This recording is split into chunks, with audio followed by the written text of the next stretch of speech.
pour s'avancer avec nos travaux. Gianluca et Massimo ont opté pour ne pas délivrer ou faire une présentation bien charpentée des études menées.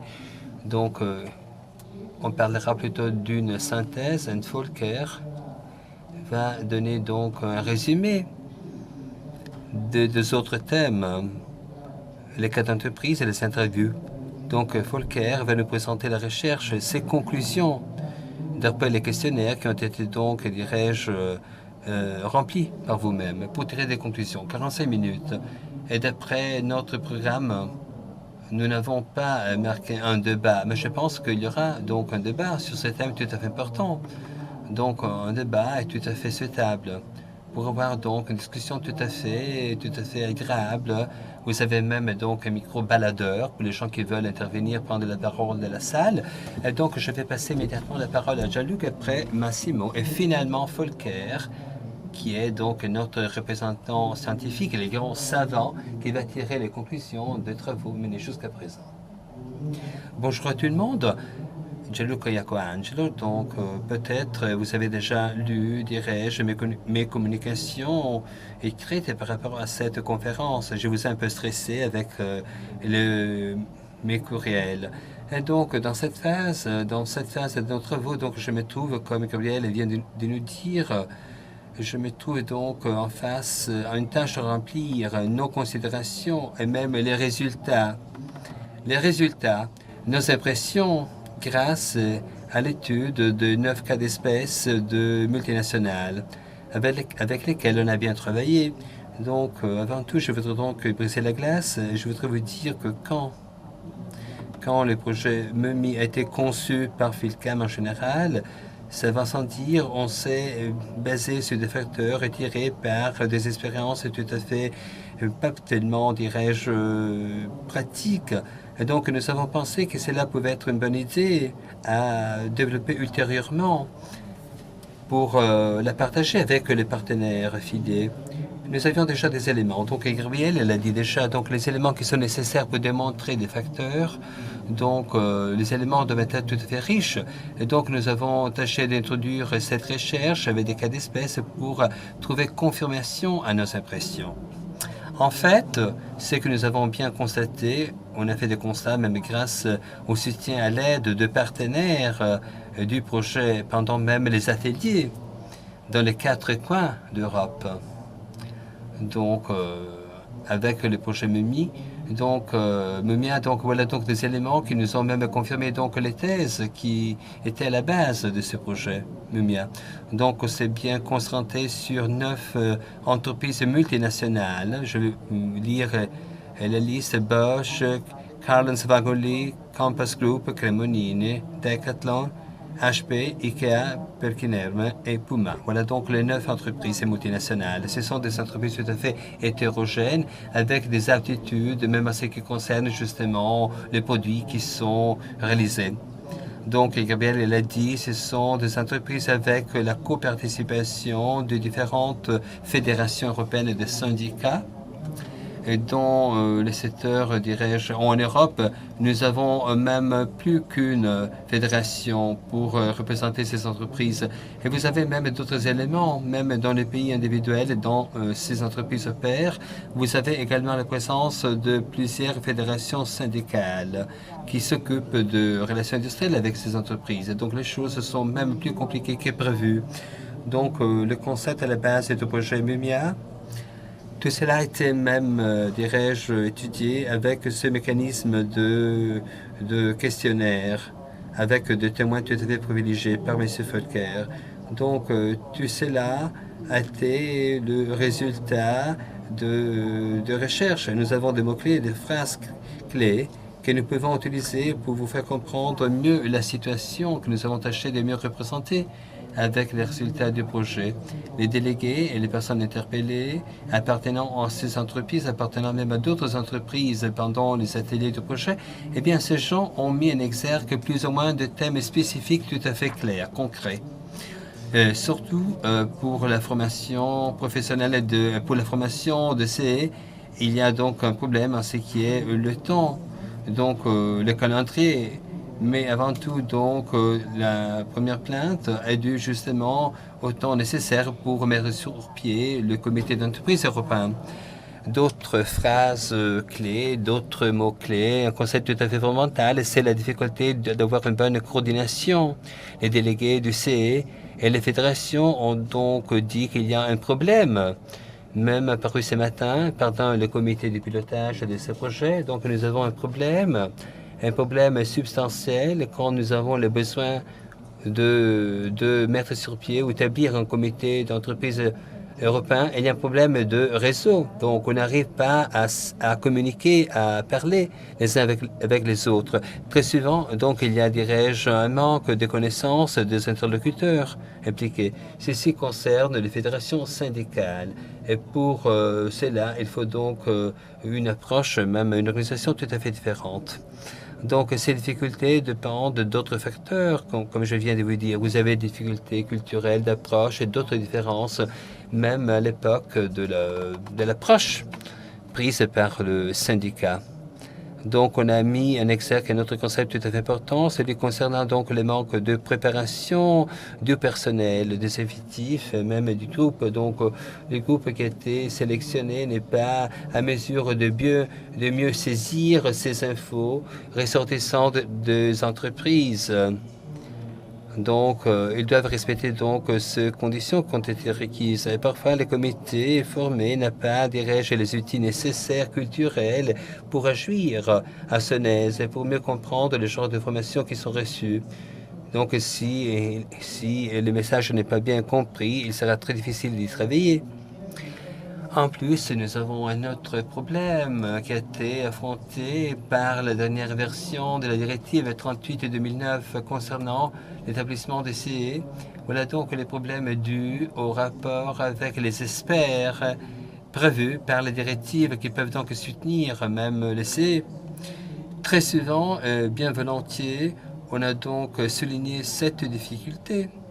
Parce que malgré le fait d'avoir un expert qui possédait donc le groupe du CE, donc grâce à cet expert, on peut travailler, mais il y a même des barrières de communication. Et donc la vie n'est pas très facile au sein du groupe, même la vie de l'expert, c'est tout à fait difficile parce que le rôle est difficile à remplir. Donc comme trait d'union, c'est pas difficile donc de travailler en trait d'union. Et donc voilà un autre problème que nous avons donc constaté. En plus, finalement, si nous voulions donc concrétiser toute cette série d'informations, nous pourrions dire que le message est plus fort. Donc, général, est la nécessité d'avoir des outils meilleurs de connaissances et de communication, et même par conséquent, la capacité de pouvoir les utiliser au mieux. Donc, il faut travailler beaucoup, presque bosser. Je prends un exemple des 9 multinationales. Si nous pensons à Cars Wagonly, nous avons un partenaire, Séraphine, qui est dans la salle, donc avec son expérience, quand il a parlé de son expérience à sa formation du comité d'entreprise et dans cette entreprise, et donc il nous a dit que pour avoir une réponse de la Fédération européenne, étant donné qu'il y avait donc l'action des parties prenantes, donc cela demandait non. Donc je pense que malgré la bonne volonté, les outils, donc à l'heure actuelle, parfois, ces outils peuvent s'avérer tout à fait inefficaces. Donc je vous avais dit au début nous avons un calendrier trop long, donc je me réfère également à ce genre d'expérience, comme l'a dit notre collègue française ce matin. Donc je m'arrête là. Donc, je ne veux pas soustraire du temps à Massimo et Folker qui va nous présenter donc sa partie de recherche scientifique. Et donc, je passe donc la parole à Massimo maintenant. Donc, tu veux rester assis là-bas? Très bien. Merci, Lucas. Vous m'entendez? Oui, bien. Donc, pour les traducteurs ou les interprètes, je parle beaucoup plus lentement, dirais-je, de Luca à Gabriel. Je m'excuse, Gabriel a dit qu'il s'excuse avec la traduction, avec la cabine d'interprétation simultanée. Donc, je parle donc doucement. Je m'appelle Massimo Menz et je me suis également occupé de cet outil qui était donc le questionnaire qui était lancé, donc présenté aux interlocuteurs, les témoins entre guillemets privilégiés.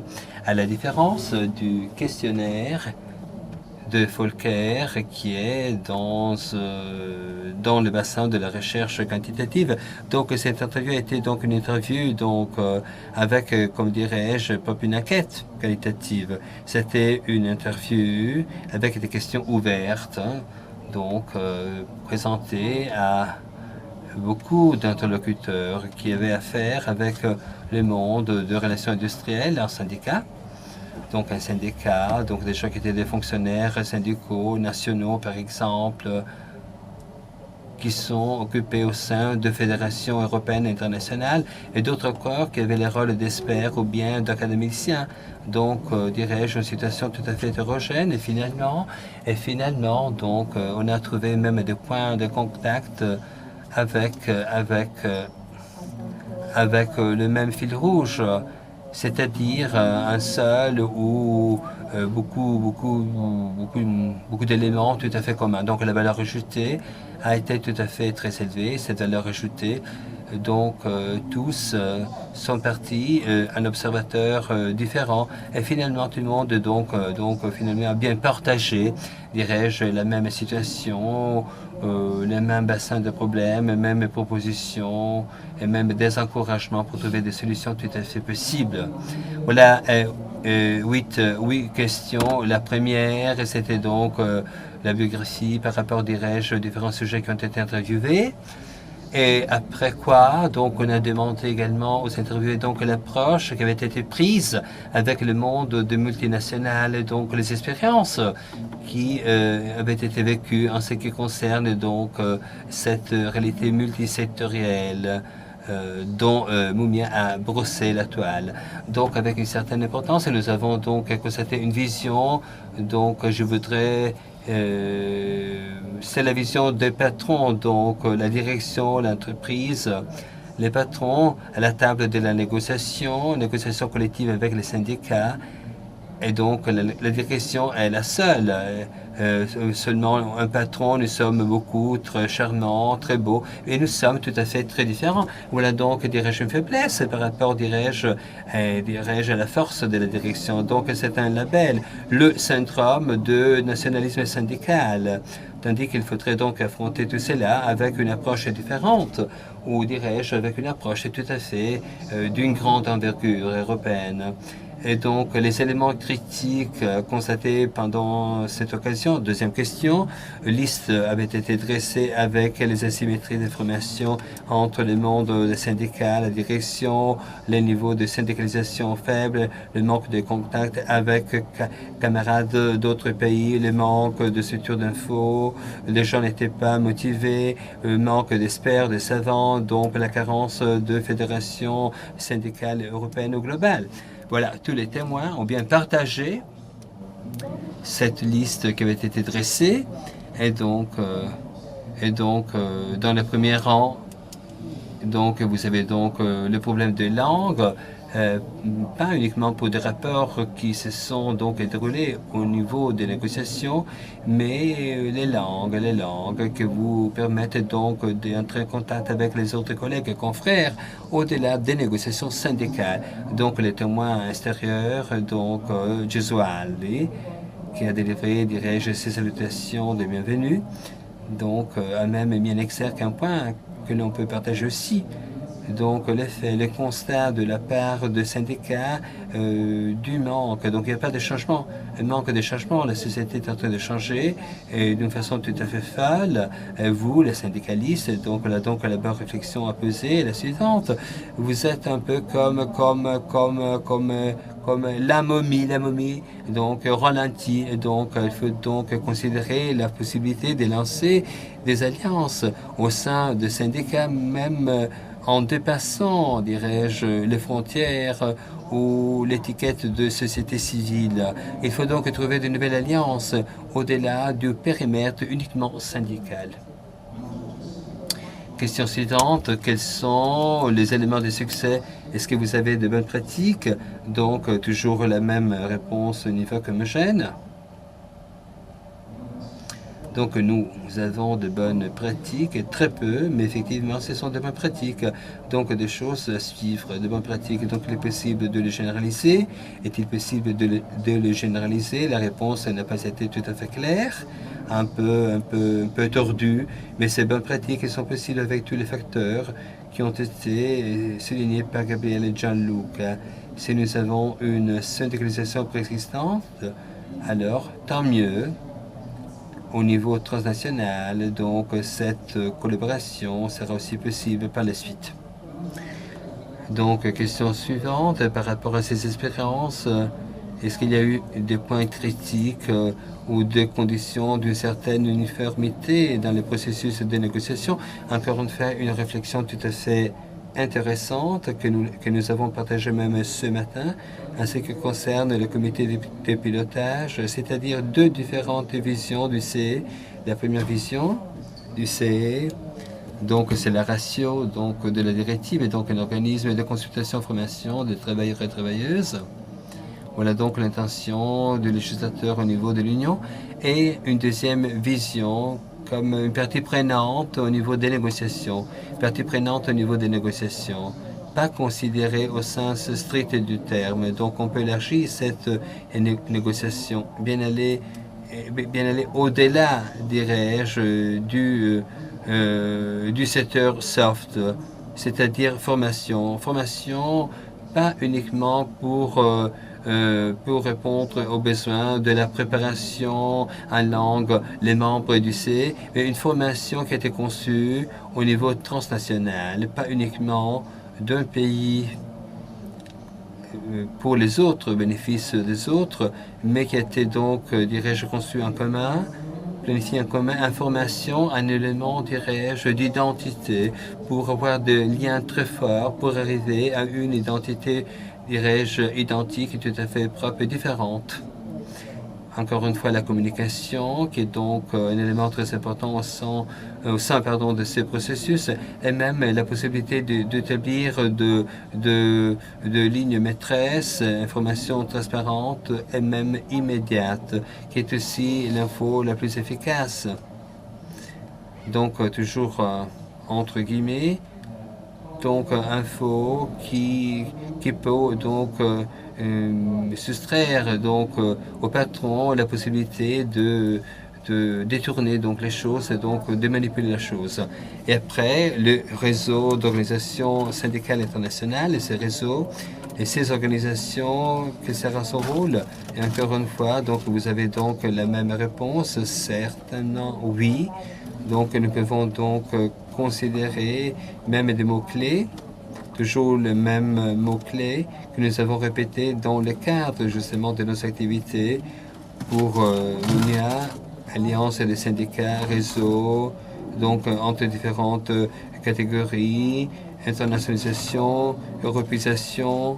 Le motto, c'était la dimension européenne pour faire en sorte que notre réseau sera aussi européen, réseau de relations.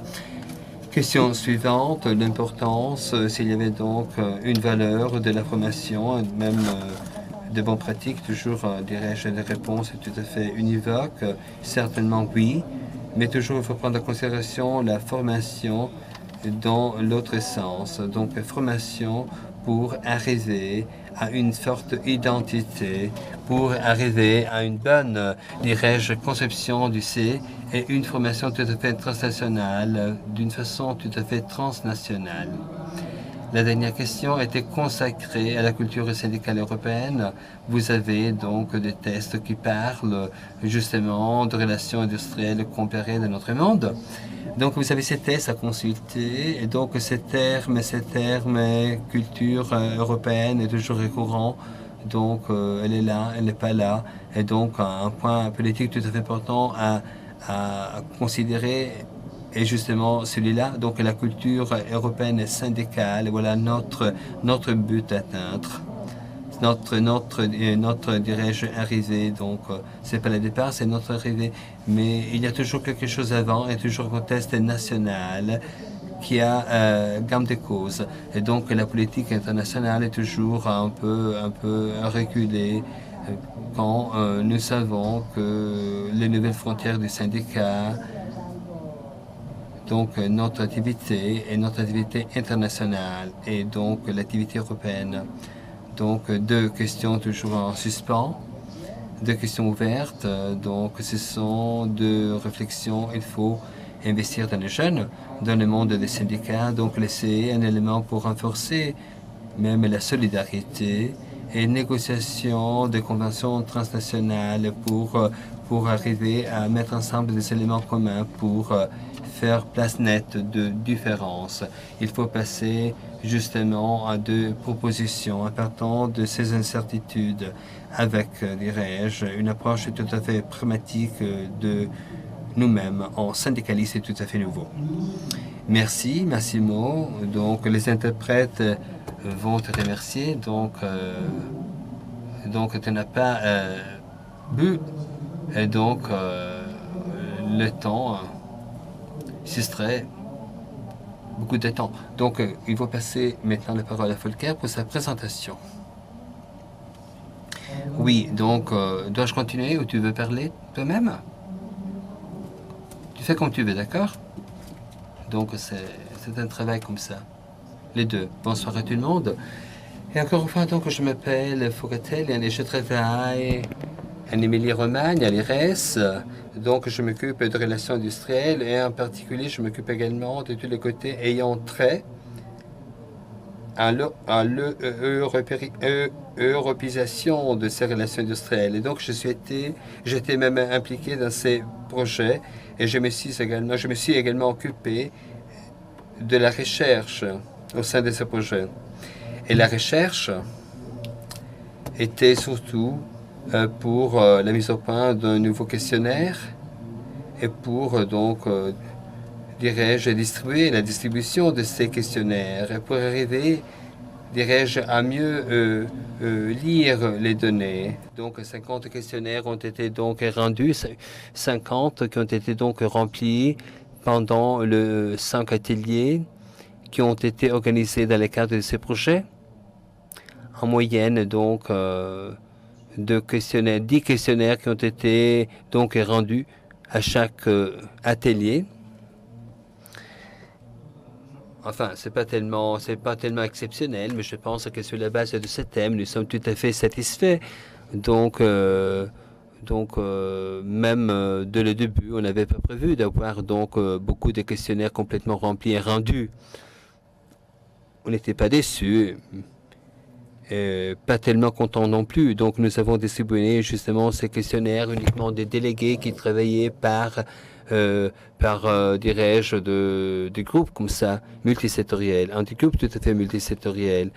Et donc, le nombre de cas possibles donc, a beaucoup baissé.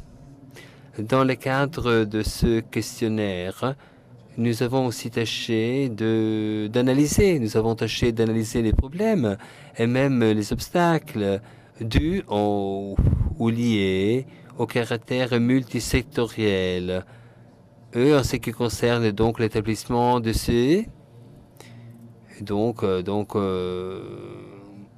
ce qui concerne la chance de réaliser une délégation spéciale de négociation et aussi pour la phase, dirais-je, opérationnelle d'un comité d'entreprise européen.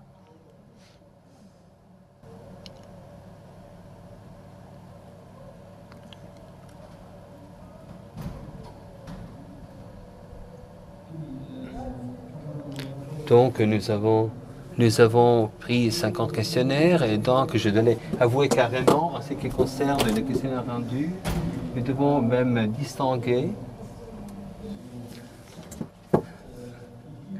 entre les différents types de multinationales qui ont été donc contactés. D'un côté,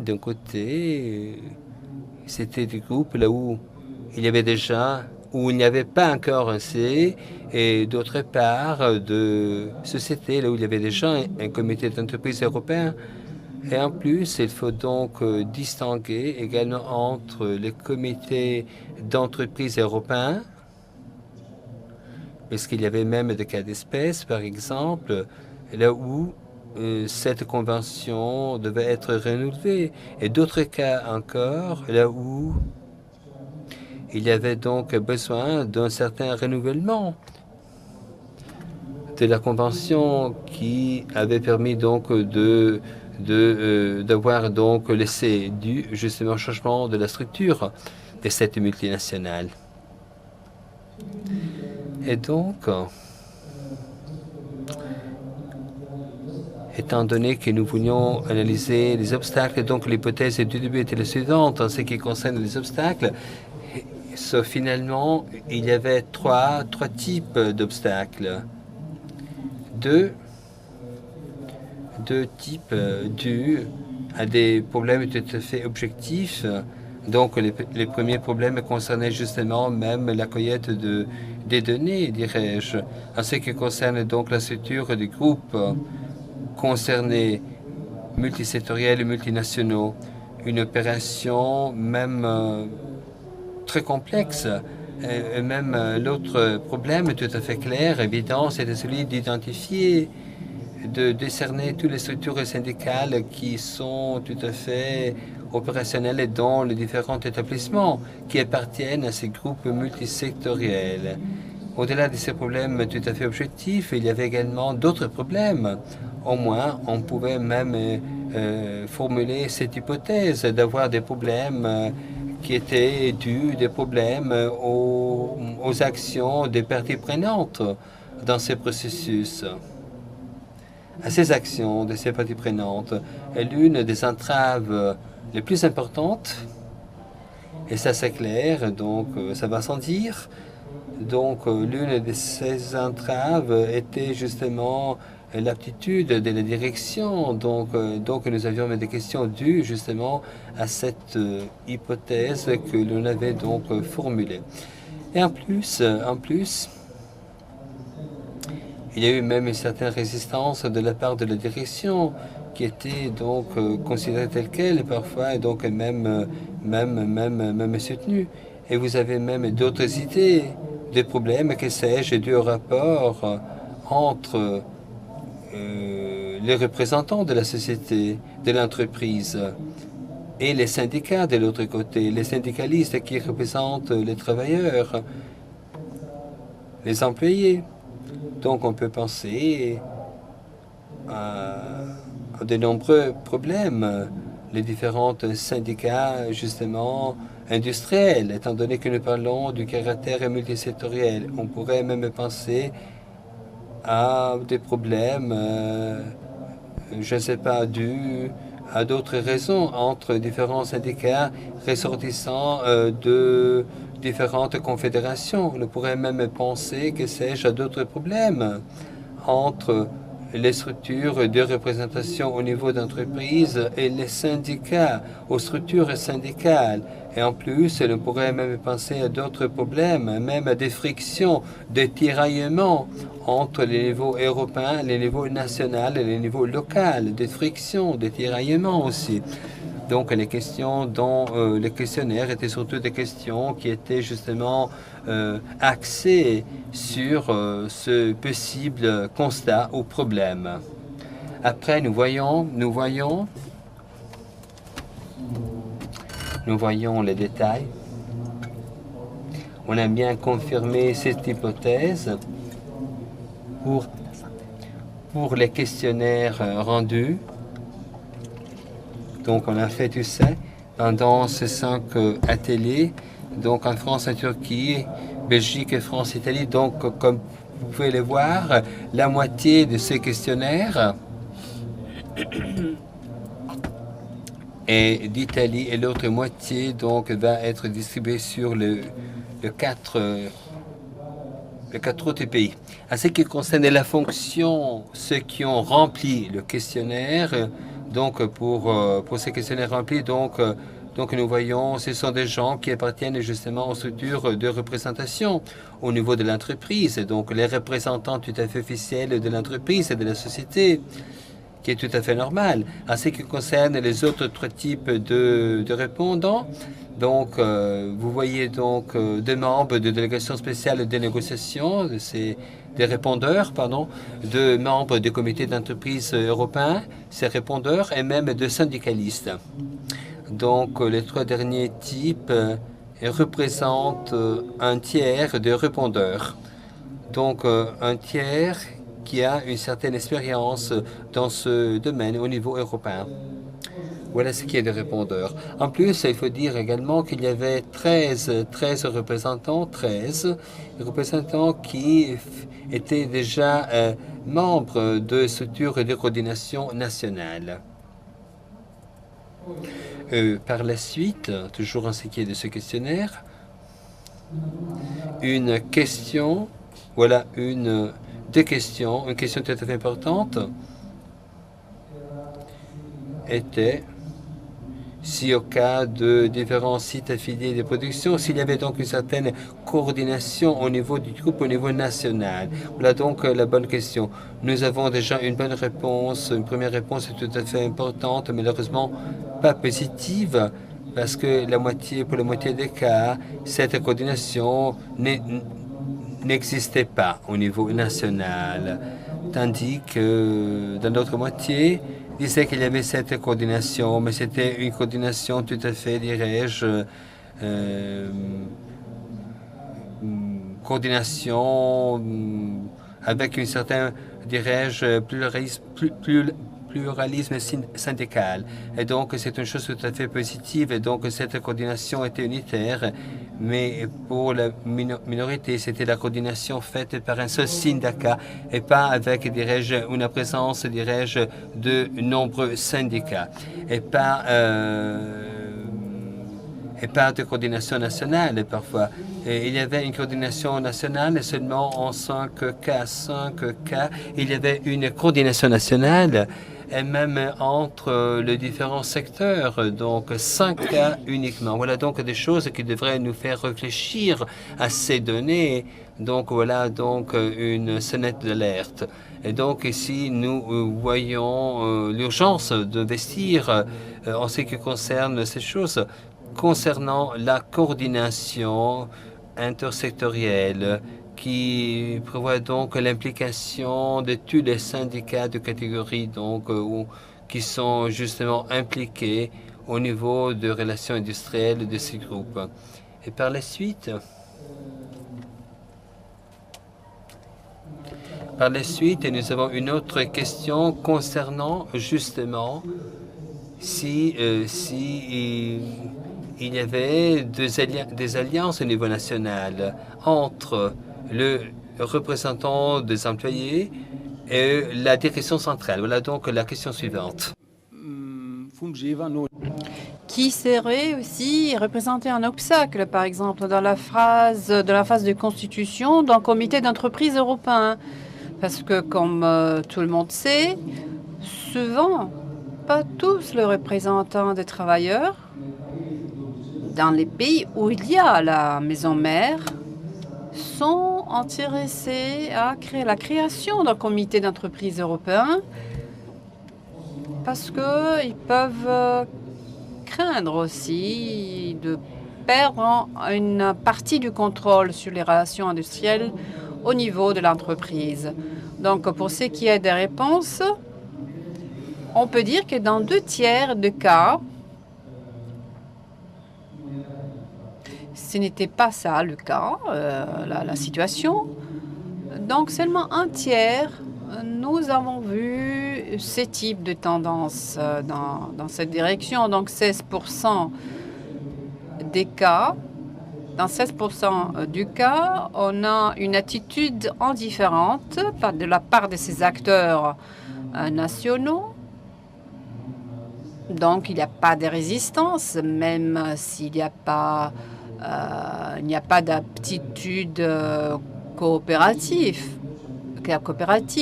Alors que dans 15% des cas, nous avons identifié une opposition. Et ça, c'est un indicateur intéressant. Ça veut dire qu'il y a encore ces problèmes. Donc, il peut y avoir des alliances nationales entre direction et représentants des travailleurs qui travaillent contre la constitution de comités européens d'entreprise. Et en effet, par exemple, ces alliances ont empêché la création d'un comité d'entreprise européen. La question successive concernait la position de la direction, l'attitude de la direction. Et dans cette question, on a vu que 40% des cas, dans 40% des cas, la direction était favorable. Dans un autre 40%, la direction était indifférente. Et pour environ 21% des cas, la direction était contraire. Et surtout très peu collaboratif ou bien ouvertement contraire. Donc, dans un cinquième des cas, comme réponse, on avait une attitude hostile de la direction centrale pour la constitution d'un comité d'entreprise. Mais ça ne surprend pas. Donc, on peut continuer. On peut voir d'où provenaient les informations qui étaient nécessaires pour la constitution d'un comité d'entreprise européen. Dans la plupart des cas, c'était la direction qui fournissait les informations pour constituer ces comités. Donc ça c'est prévu par la directive. Et donc, c'est normal que c'est la direction qui fournit les informations, mais on sait aussi que la direction a refusé de fournir ces informations. Ensuite, l'autre source étaient les structures syndicales du pays, où il y avait le siège du groupe multisectoriel, ou bien c'était les structures de représentance qui travaillaient ou qui travaillent dans le pays du siège central, ou dans d'autres cas, c'était les fédérations européennes qui fournissaient toutes les informations nécessaires.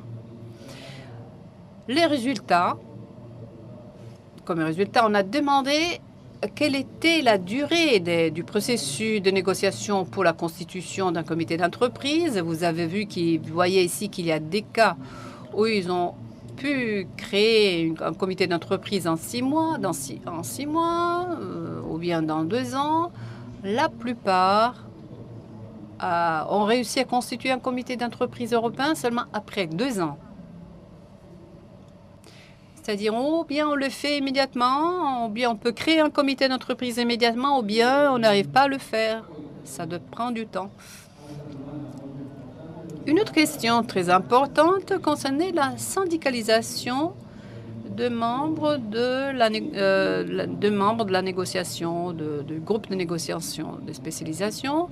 Dans la plupart des cas, le problème était quand seulement une minorité des délégués étaient syndicalisés, avec toutes les conséquences que ceci peut entraîner pour la constitution d'un comité d'entreprise et aussi pour la négociation d'un accord positif ou bien aussi moins positif.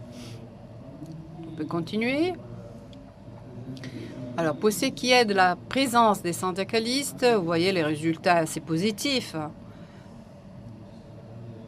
Dans la plupart des cas, 90% des cas, nous avons donc la présence de ces syndicalistes dans la direction.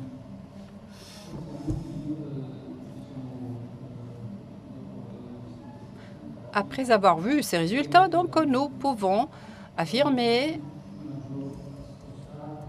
que l'obstacle, le problème le plus important lorsqu'on veut constituer un comité d'entreprise européen, au moins d'après le résultat des questionnaires, est l'attitude de la direction. Et ici, on a 2 aspects ou des outils que la direction utilise. pour s'opposer à la création de ce comité. D'un côté, ce sont les délégués qui ne sont pas syndicalisés, surtout dans les pays où la présence des syndicats est faible. Donc, ils utilisent cette condition et ils envoient leurs représentants dans les différentes délégations spéciales des négociations.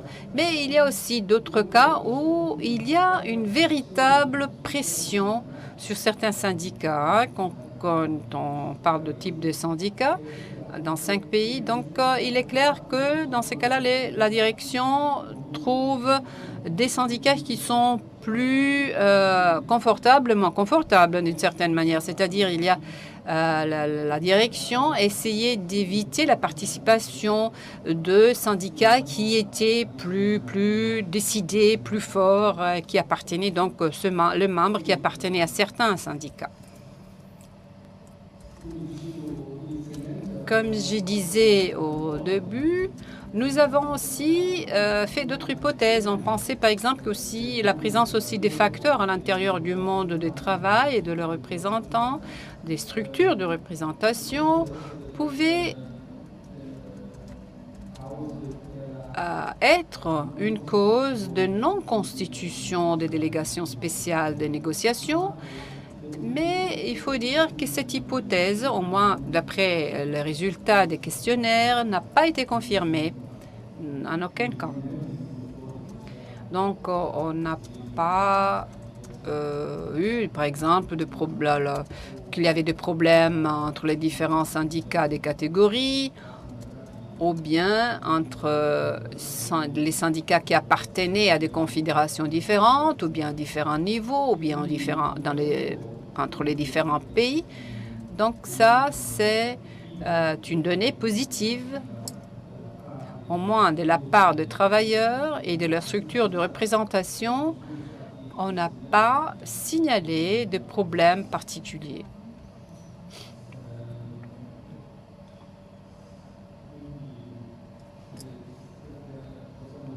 Donc, pour résumer tout ce qu'on a dit, le vrai obstacle à la constitution des comités est représenté d'un côté de l'attitude de la direction et de l'autre côté par la complexité de la structure multisectorielle des groupes multinationaux et donc multisectoriels aussi. Ceci, en effet, rend le processus d'approvisionnement des informations très difficile et on a vu aussi qu'il y a d'autres problèmes, c'est-à-dire la syndicalisation des délégués. Quelqu'un aussi mentionnait l'effet, par exemple, qu'il n'y a pas eu de formation pour les délégués et ça aurait été nécessaire. Et comme vous pouvez bien imaginer, dans la formation, la formation est de plus en plus importante, plus la structure du groupe international est complexe. Quelqu'un a mentionné aussi les problèmes des connaissances de la langue aussi, et aussi du groupe. Ensuite, on est passé au défi. Un autre aspect qui concerne, par exemple, les cas des syndicats du commerce. Comme on a dit plusieurs fois, ils représentent en général la dernière partie de la filière. Et parfois, si ces syndicats n'ont pas été représentés, ceci était dû aussi au fait que leur poids en termes de membres n'était pas suffisant.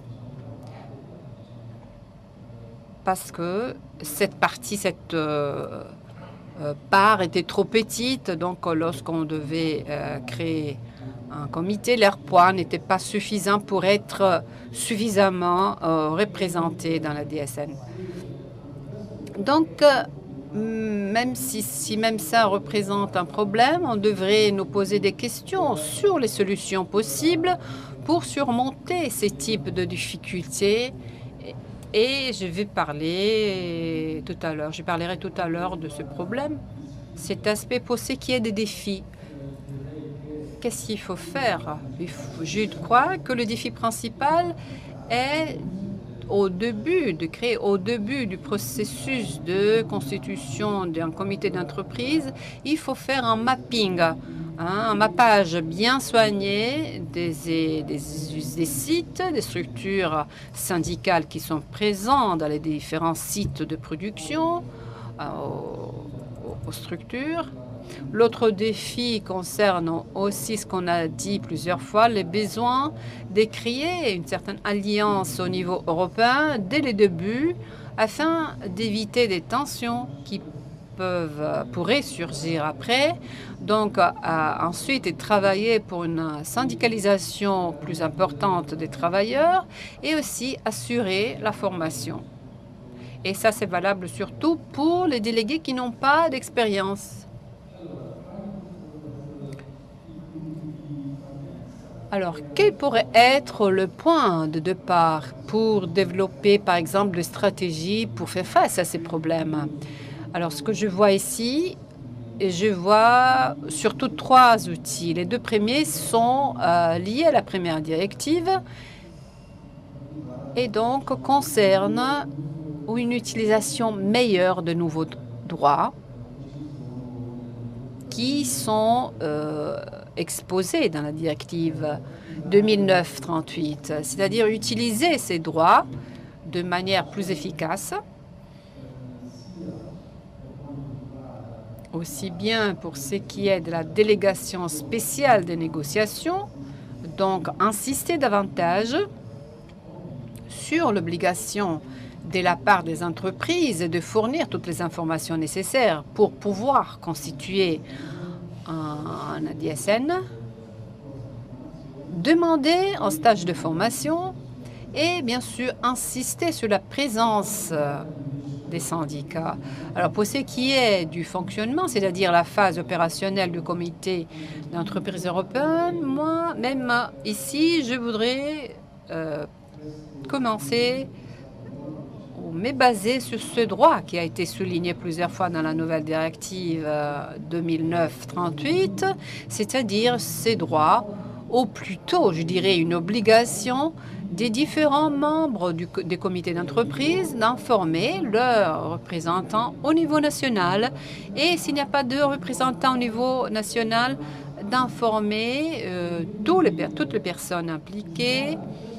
Donc, utiliser cette obligation pour créer des structures de coordination au niveau national. Parce que, à ces points-là, ça, c'est une demande qui peut se baser sur cette obligation qui est établie dans la directive européenne. Le troisième outil que je vois et qui a déjà été mentionné, c'est une utilisation des accords transnationaux pour créer deux structures de coordination au niveau transnational et intersectoriel. Pour ce qui est du deuxième point que j'ai mentionné, c'est-à-dire l'obligation de fournir des informations aux délégués nationaux ou bien aux travailleurs au niveau national, il s'agirait ici de développer des mécanismes d'interface entre le comité d'entreprise européen et les structures de représentation au niveau national ou avec le travailleur. Donc, il y a ici des cas et j'ai fait aussi référence à quelques cas d'études que nous avons fait et d'autres expériences qui sont connues aussi dans la documentation technique. Donc, une possibilité pourrait prévoir des rencontres, des réunions avec un membre du comité d'entreprise ou de plusieurs membres d'un comité d'entreprise avec tous les délégués des entreprises du même pays et dans les différents secteurs. On pourrait, par exemple, établir un droit dans l'accord de constitution d'un comité d'entreprise, un droit du délégué du comité d'entreprise de visiter les établissements qui sont dans son pays. Et le prochain point ici, je fais référence à un cas concret. c'est un groupe allemand qui s'appelle Freudenberg, qui en 2005, dans son accord de constitution, a prévu des rencontres de préparation avec les représentants des différentes divisions au niveau national pour référer aux délégués du comité d'entreprise. Donc c'est un autre point qu'il faut prendre en considération. Non seulement après une réunion, le comité d'entreprise doit informer ses délégués, mais aussi lors de la préparation d'une réunion du comité d'entreprise, il faut avoir la possibilité des différents délégués nationaux de donner des informations d'entrée aux délégués nationaux. Donc, ces droits avaient été prévus pour les différentes divisions de ces groupes et même dans ces cas-là, on a l'aspect concernant la sectorialité. Ensuite, les droits aussi du comité restreint de prendre soin de pays qui ne sont pas représentés dans le comité d'entreprise européen parce que comme certains syndicats des catégories ne sont pas représentés, comme il est arrivé dans le passé, et des pays entiers n'ont pas été inclus dans ces comités d'entreprise européens. Ensuite, il y a aussi d'autres mécanismes d'interface. Et je fais référence ici à notre cas. C'est le cas de la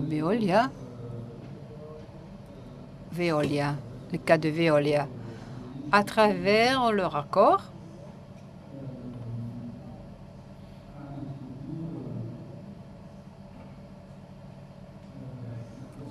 ils ont été capables, ils ont eu la possibilité d'introduire la possibilité de constituer d'organismes de coordination intersectorielle au niveau national.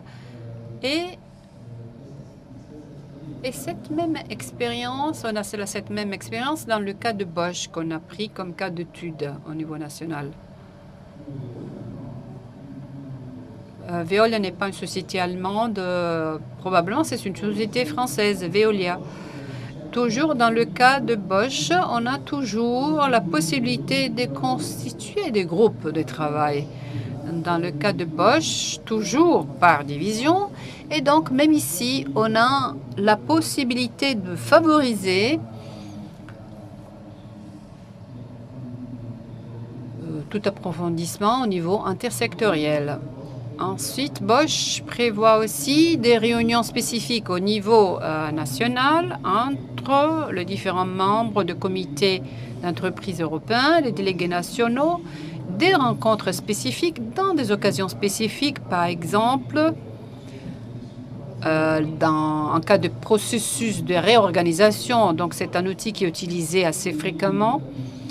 Donc, il y a plusieurs possibilités de créer des structures de coordination au niveau national qui ensuite peuvent compenser, même partiellement, la non-présence, l'absence à l'intérieur d'un comité européen, par exemple, comme dans le cas de Bosch, où il n'y a pas de représentants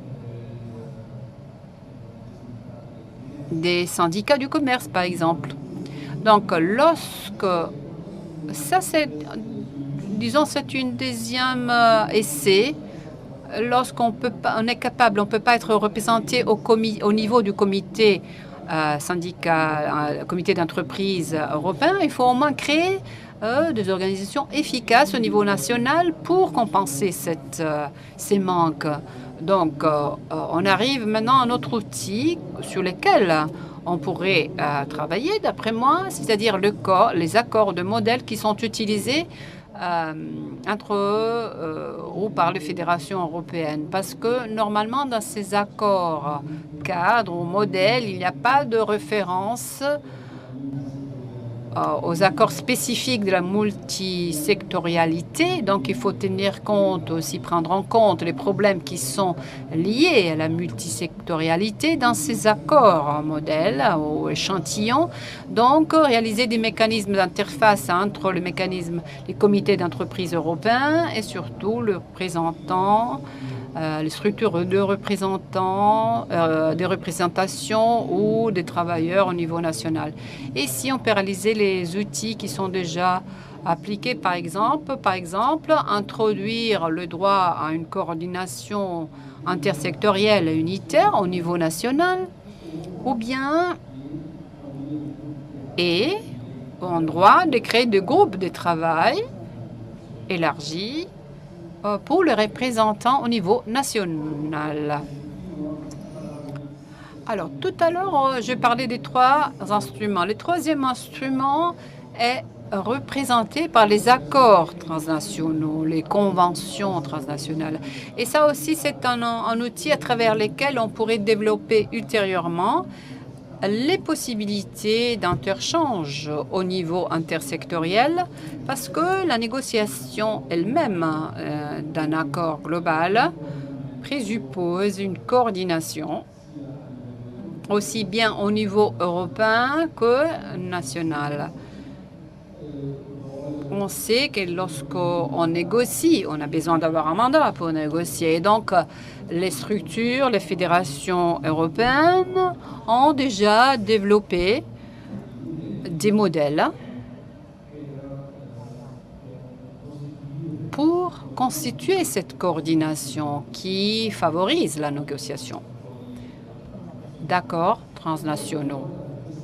Une fois que ces accords transnationaux ont été signés, il y a aussi le problème de l'application de ces accords et donc la surveillance. Donc, dans les services de surveillance, cet aspect intersectoriel devrait être mis en place. Donc, au niveau transnational, il y a aussi un autre outil. Il y a 3 voies. 3 manières pour arriver à une coordination au niveau transnational. Le premier, ce sont les accords transnationaux. Dans d'autres cas, c'est l'extension d'une expérience positive de relations industrielles positives existant au niveau national et donc une extension au niveau européen ou même au niveau global. Par exemple, dans le cas de Danone en France ou dans le cas de Volkswagen, où ils ont constitué des comités d'entreprise globaux. Ou bien pour la Bosch, où ils ont organisé 2 conférences globales où tout le monde pouvait participer. La 3e voie pour arriver à une coordination au niveau transnational, représentée par le niveau de conflit, c'est-à-dire les niveaux de conflit qu'on a au niveau transnational. Par exemple, les cas des HP. L'attitude peu collaborative de la part de la direction a mené UNSTOL et ONI Global Union a les amener à créer une organisation au niveau européen. On a eu aussi des expériences similaires, par exemple au niveau de General Motors. Et donc l'attitude qui n'était pas collaborative de la part de la direction a mené à la création d'une alliance au niveau transnational. Donc pour conclure, on peut dire que comme nous avons vu, les problèmes et les défis dans les différents groupes multisectoriels sont environ le même qu'on a dans les autres groupes. La différence, et ce qui rend ces cas différents, c'est la complexité, ce qui augmente la complexité. Donc, il devient, si vous voulez, plus difficile d'obtenir des informations et surtout les informations qui sont nécessaires pour le travail des syndicats. Donc, on peut conclure en disant que, comme on a dit, il serait important de mieux utiliser tous les systèmes, toutes les méthodes déjà existantes, créer des alliances syndicales au niveau européen, créer aussi des canaux de communication pour distribuer, pour diffuser les informations. Et ici, il faudrait aussi inclure une utilisation meilleure d'Internet et Intranet surtout. Et le dernier outil serait le développement d'accords modèles qui impliquent tout le problème de la multisectorialité. Merci.